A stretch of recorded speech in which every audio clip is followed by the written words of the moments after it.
এই ধরুন 3 সপ্তাহ ধরে কিছু আওয়াজ থেকে শুরু হয়েছিল।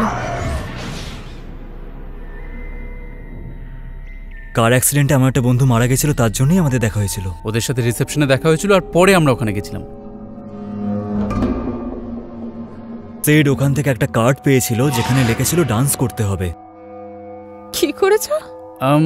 কিছু কবরের উপরে আমরা নাচানাচি করেছিলাম। ওয়েট, আই এম সরি, আপনি কবরের উপর নাচ করেছেন?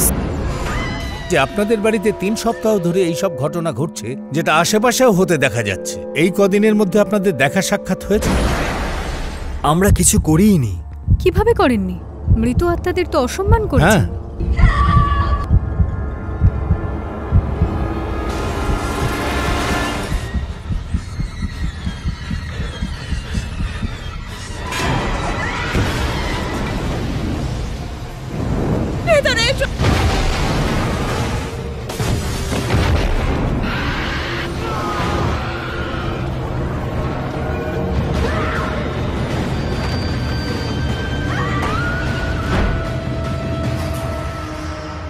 এই রাতটা শেষ কখন হবে?